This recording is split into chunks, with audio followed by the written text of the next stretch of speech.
Before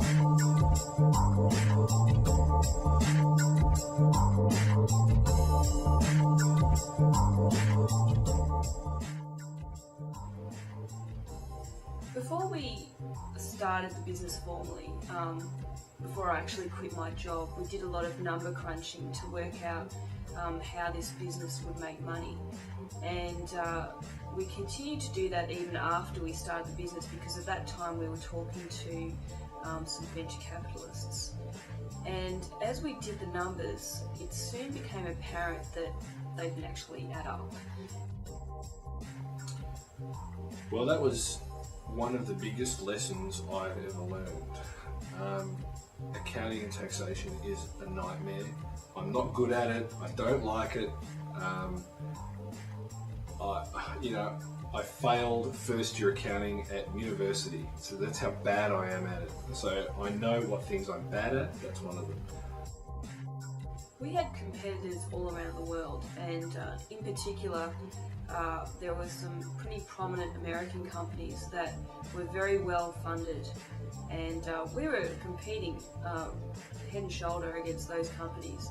But the problem was that we were two people and they had millions of dollars and teams of staff and just much better resources. So it was tough competing against those companies. It got to the stage where we were working on the business 24 hours a day, 7 days a week. We didn't, I speak for myself, but we didn't have a life. I didn't have a life. It was all about the business. And I got sick and tired of it. Well, inspiration comes from a variety of sources. At the time, we just worked out that no, we don't want to do this pasta business. And we just had our first child, little girl. And I had purchased a lot of DJ equipment, so vinyl, turntables and CDs and some crazy stuff, synthesizers, and I was going a bit nuts at home. And I remember there was kind of like a turning point in my memory. I remember I was on the internet reading email, and we still had a lot of computer equipment around from our previous business. And I remember reading all this email and I was getting spam like there was no tomorrow. And I'm talking like hundreds and hundreds and hundreds of emails a day. Now, you're looking at, someone that's been on the internet for more than 10 years and had the same domain name for a very long time. So it was kind of expected that I'd be getting lots of spam. But the problem was it was getting through and there was nothing that I could do about it. And back then it was all porn spam, so it was pornography, and it was explicit pornography. So you could be at your computer one day and then bang, comes a photo and you're like, put that away.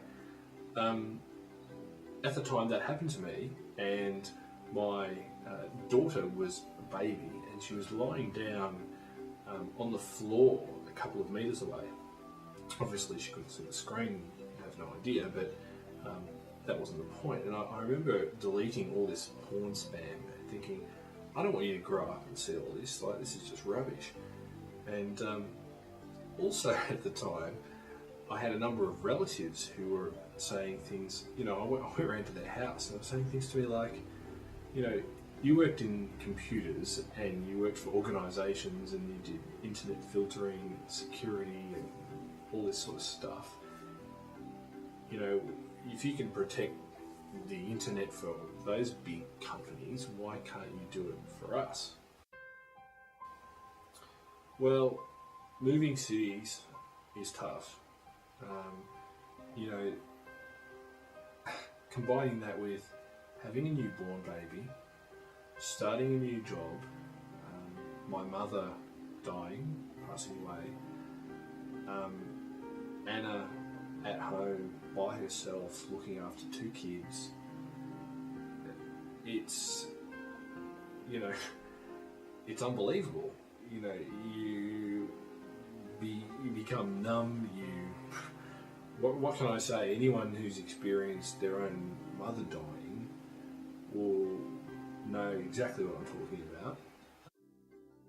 Well, I had my my 2-year-old and a newborn baby at home, and being very entrepreneurial, I was just not the type of person that would just sit around watching daytime TV. Not that there's anything wrong with it, but that just wasn't me.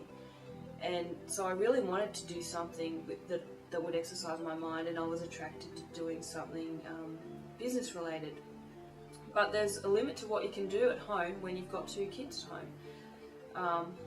So I couldn't do a business that involved, travel or consulting or being in a retail premises. I had 2 kids at home, so it had to be based at home. And given that we had an internet business before, and I was addicted to the internet, to be honest, I guess it was natural that I would want to do something on the internet again.